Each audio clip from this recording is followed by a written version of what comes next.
जय हिंद बच्चों, स्वागत है अपने इस YouTube चैनल में। आज की इस वीडियो में हम कक्षा 12 के विद्यार्थियों के लिए हिंदी और जो है दोस्तों पद्यांशों पर आधारित मोस्ट इम्पॉर्टेंट क्वेश्चन लेकर आए हैं, जो 2024 बोर्ड एग्जाम के लिए बहुत इंपॉर्टेंट रहेगा। तो दोस्तों आइए देखते हैं पद्यांशों पर आधारित। देखो, कई वर्षों परीक्षाओं पूछा गया जा रहा है। 1, 2, 3, 4, 5, 6, 7 यानी 8 और 9 वर्षों से पूछा जा रहा है। तो आइए देखते हैं। पहले हम लोग देखेंगे पद्यांश देखेंगे। देखो पद्यांश क्या है दोस्तों। व्यापक ब्रह्मा सबय थल पूरन है, हमहु पहचानती हैं। पै बिना नंदलाल निहाल सदा, हरिश्चंद्र न ज्ञान ही ठानती हैं। तुम उधव यह कहियो उनसे, उनसो हम और कुछ ना ही जानती हैं। पिए पियारे तिहारे निहारे, बिना आँखियों दुखियाँ नहीं मानती हैं। दोस्तों ये जो है गोपियाँ और श्री कृष्ण से संबंधित बातें हो रही हैं। तो आइए बच्चों देखते हैं, इसमें गोपियाँ और कृष्ण से संबंधित वर्णन किया गया है। तो चलिए सबसे पहले हम लोग प्रश्नों को देखेंगे। देखो पहला क्वेश्चन है कि उपयुक्त पद्यांश का शीर्षक एवं रचनाकार का नाम लिखिए। उपयुक्त पद्यांश का शीर्षक एवं रचनाकार का नाम लिखिए। नंबर 2, इस पद्यांश में कवि ने ब्रह्मा को किस स्वरूप को महत्ता दी है।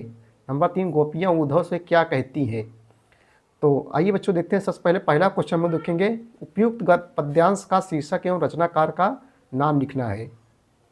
पहले का उत्तर होगा बच्चों, देखो उपयुक्त पद्यांश का शीर्षक प्रेम माधुरी है तथा इसके रचनाकार भारतेंद्र हरिश्चंद्र जी हैं। कौन है बच्चों? उपयुक्त पद्यांश का शीर्षक प्रेम माधुरी है तथा इसके रचनाकार भारतेंद्र हरिश्चंद्र जी हैं। दूसरा क्वेश्चन है बच्चों कि इस गद्यांश में कवि ने ब्रह्मा को किस स्वरूप को महत्ता दी है। इस पद्यांश में कवि ने ब्रह्मा के किस स्वरूप को महत्ता दी है। तो आइए देखते हैं। देखो नंबर 2, प्रस्तुत पद्यांश में कवि ने निर्गुण ब्रह्मा के स्वरूप की उपेक्षा सगुण ब्रह्मा की महत्ता दी है, यानी महत्व दिया है। प्रस्तुत पद्यांश में कवि ने निर्गुण ब्रह्मा के स्वरूप की अपेक्षा सगुण ब्रह्मा की जो है महत्ता दी है। तीसरा क्वेश्चन है दोस्तों, गोपियाँ उद्धव से क्या कहती हैं। तीसरा क्वेश्चन है कि गोपियाँ जो है उद्धव से क्या कहती हैं। आइए इसका उत्तर देखते हैं। प्रश्नोत्तर नंबर 3 का उत्तर देखेंगे हम लोग। देखो गोपियाँ बच्चों उद्धव से कहती हैं, गोपियाँ जो है उद्धव से कहती हैं कि आपके ज्ञान मार्ग, गोपियाँ उद्धव से कहती हैं कि आपके ज्ञान मार्ग का हमारे लिए महत्व नहीं है, क्योंकि श्री कृष्ण के वियोग में हम सब व्याकुल रहती हैं और उन्हें छोड़कर किसी भी प्रकार की जो है ज्ञान चर्चा रुचिकर नहीं लगती है, रुचिकर नहीं लगती है। ठीक है भैया। क्वेश्चन नंबर 4 देखेंगे हम लोग। क्वेश्चन नंबर 4 क्या है कि क्वेश्चन नंबर 4 है, इस पद्यांश में कौन सा रस है। इस पद्यांश में जो है दोस्तों कौन सा रस है। तो आइए इसका उत्तर देखेंगे। इस पद्यांश में वियोग श्रृंगार रस है। इस पद्यांश में वियोग यानी देखो गोपियाँ जो है उद्धव के वियोग में यानी कृष्ण के वियोग में सब काम कर रही हैं। तो इस पद्यांश में वियोग श्रृंगार रस है। कौन सा दोस्तों? वियोग श्रृंगार रस है। अगला क्वेश्चन है, क्वेश्चन नंबर जो है 5 है, रेखांकित अंश की जो है व्याख्या कीजिए। रेखांकित अंश की जो है दोस्तों व्याख्या कीजिए। रेखांकित जहाँ से जो है रेखाएं खींची गई हैं, जहाँ रेखाएं खींची, जैसे दोस्तों ये देखो रेखा खींची गई है, तो रेखांकित अंश की जो है व्याख्या कीजिए। आइए इसका हम लोग व्याख्या देखते हैं भैया। रेखांकित अंश की जो है व्याख्या देखो रेखांकित अंश की व्याख्या, गोपियाँ कहती हैं कि हे उद्धव आप श्री कृष्ण से जाकर कह देना। गोपियाँ कहती हैं कि हे उद्धव आप श्री कृष्ण से जाकर कह देना कि हम गोपियाँ और कुछ नहीं जानती और हमारी ये दुखियाँ आँखें श्री कृष्ण के दर्शनों के अतिरिक्त कुछ और स्वीकार नहीं करती है, कुछ और स्वीकार नहीं करती। ये रेखांकित अंश की जो है व्याख्या हो गई। अगला क्वेश्चन देखें। क्वेश्चन नंबर 6 देखेंगे हम लोग। गोपियाँ व्यापक ब्रह्मा को किस रूप में मानती हैं। गोपियाँ जो है व्यापक ब्रह्मा को किस रूप में मानती हैं। तो आइए इसका उत्तर देखते हैं दोस्तों हम लोग। देखो गोपियाँ जो है व्यापक ब्रह्मा को परमात्मा के रूप में मानती हैं। गोपियाँ व्यापक ब्रह्मा को परमात्मा के रूप में मानती है, परमात्मा के रूप में मानती है। अगला क्वेश्चन है, गोपियाँ जो है सदैव किसके बिना बिहाल रहती हैं। गोपियाँ सदैव किसके बिना बिहाल रहती हैं। गोपियाँ सदैव जो है दोस्तों किसके बिना बिहाल रहती हैं। तो गोपियाँ सदैव कृष्ण के बिना, देखो कृष्ण के बिना बेहाल रहती हैं, बेचैन रहती हैं। गोपियाँ सदैव जो है कृष्ण के बिना बेहाल यानी बेचैन रहती हैं। अगला क्वेश्चन है कि इस पद्यांश में प्रयुक्त छंद का नाम लिखिए। इस पद्यांश में जो है दोस्तों कौन सा छंद है, इस पद्यांश में प्रयुक्त छंद का नाम लिखिए। तो आइए इसका उत्तर हम लोग देखते हैं। देखो इस पद्यांश में सवैया छंद है, इस पद्यांश में जो है सवैया छंद है दोस्तों। कौन सा छंद है, सवैया छंद है। अगला क्वेश्चन है कि गोपियाँ भली प्रकार किसके विषय में जानती हैं। गोपियाँ जो है भली प्रकार किसके विषय में जानती हैं। आइए इसका उत्तर हम लोग देखते हैं। देखो गोपियाँ जो है, गोपियाँ भली प्रकार कृष्ण जी के विषय में जानती है, क्योंकि कृष्ण से ही चर्चाएं हैं तो बहुत कठिन नहीं है। गोपियाँ जो है भली प्रकार कृष्ण जी के विषय में जानती हैं। अगला क्वेश्चन बच्चों, अगला क्वेश्चन है कि सर्वव्यापक कौन है। 10 नंबर है, प्रश्नोत्तर नंबर 10 है, सर्वव्यापक कौन है। तो आइए इसका उत्तर हम लोग देखते हैं।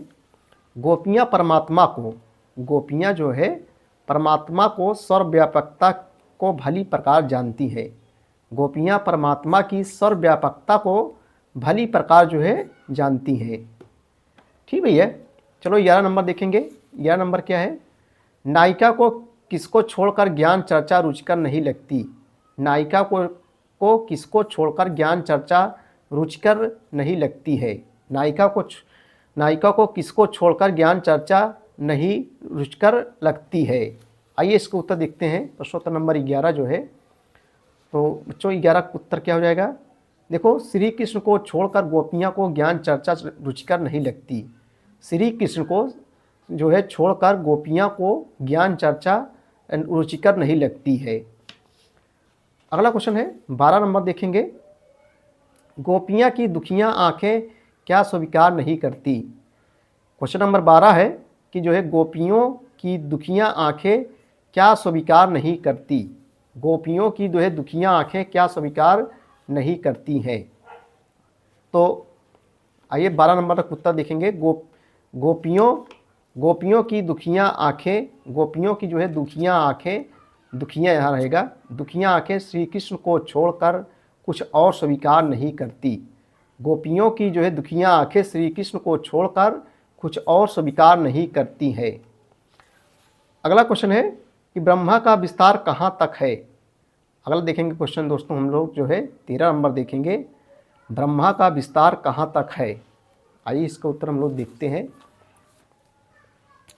देखो ब्रह्मा का विस्तार जो है जल थल सर्वत्र व्याप्त है, यानी जल थल सभी जगह जो है व्याप्त है। ब्रह्मा जो है जल थल सर्वत्र व्याप्त, यानी सभी जगह व्याप्त है। अगला क्वेश्चन है वियोगिनियों की आंखें क्या दुखी है। वियोगिनियों की जो है आंखें क्यों दुखी है। आइए इसका देखते हैं उत्तर हम लोग। वियोगिनियों की आंखें क्यों दुखी है। तो 14 नंबर देखेंगे दोस्तों उत्तर हम लोग। देखो श्री कृष्ण के दर्शन के बिना वियोगिनियों की गोपियों की आंखें जो है दुखी है। श्री कृष्ण के दर्शन बिना वियोगिनियों यानी जो है गोपियों की आंखें जो है क्या है, आंखें जो है दुखी है। अब हम लोग दोस्तों जो है 15 नंबर देखेंगे उत्तर। गोपियाँ उद्धव से ब्रह्मा के संबंध में क्या कहती हैं। गोपियाँ जो है उद्धव से ब्रह्मा के संबंध में क्या कहती है। आइए इसका उत्तर देखते हैं हम लोग। गोपियाँ उद्धव के संबंध में ब्रह्मा से क्या कहती हैं। तो गोपियाँ उद्धव से ब्रह्मा के संबंध में कहती हैं कि उन्हें यह पता है कि व्यापक ब्रह्मा हर जगह है। गोपियाँ उद्धव से ब्रह्मा के संबंध में कहती हैं कि उन्हें यह पता है कि व्यापक ब्रह्मा जो है क्या है, हर जगह है। अगला क्वेश्चन है प्यारे तिहारे निहारे इन शब्दों में कौन सा अलंकार है। प्यारे तिहारे निहारे इन शब्दों में कौन सा अलंकार है। तो आइए देखो प्यारे तिहारे निहारे इन शब्दों में अनुप्रास अलंकार है दोस्तों। कौन सा अलंकार है भैया, प्यारे तिहारे निहारे इन शब्दों में कौन सा अलंकार है कि जो है अनुप्रास अलंकार है। अगला क्वेश्चन है कि बिहाल व्यापक और निहारे शब्दों का अर्थ लिखिए। बिहाल व्यापक और निहारे शब्दों का जो है अर्थ लिखिए। तो आइए इसका अर्थ देखते हैं हम लोग। देखो, बिहाल का अर्थ है व्याकुल, बिहार का अर्थ होता है व्याकुल, व्यापक का अर्थ है विस्तृत, और निहारे का अर्थ है देखना। कहते हैं निहार रहे किसी को निहारना यानी जो है देखना। व्यापक माने होता है दोस्तों विस्तृत होता है, और बिहाल माने क्या होता है व्याकुल ना। सभी स्थानों पर किसका प्रसार है। 18 नंबर देखेंगे, 18 नंबर सभी स्थानों पर जो है किसका प्रसार है। सभी स्थानों पर जो है किसका प्रसार है। तो सभी स्थानों पर दोस्तों ब्रह्मा का प्रसार है। किसका प्रसार है बच्चों, ब्रह्मा का प्रसार है। सभी स्थानों पर जो है किसका प्रसार है, ब्रह्मा जी का प्रसार है। लास्ट है, गोपियाँ उद्धव से श्री कृष्ण को क्या संदेश देने को कहती हैं। गोपियाँ से उद्धव से श्री कृष्ण को क्या संदेश देने को कहती हैं। आइए इसको उत्तर हम देखते हैं। देखो, गोपियाँ उद्धव से श्री कृष्ण को यह संदेश देने को कहती हैं कि हम गोपियाँ और कुछ नहीं जानती, हम गोपियाँ कुछ और नहीं जानती, और हमारी ये आँखें श्री कृष्ण के दर्शनों के अतिरिक्त और कुछ स्वीकार नहीं करती। गोपियाँ उद्धव से श्री कृष्ण को यह संदेश देने को कहती हैं कि हम गोपियाँ और कुछ नहीं जानती, और हमारी ये आँखें श्री कृष्ण के दर्शनों के अतिरिक्त और कुछ स्वीकार नहीं करती। बच्चों, ये थे महत्वपूर्ण पद्यांश 2024 बोर्ड एग्जाम के लिए।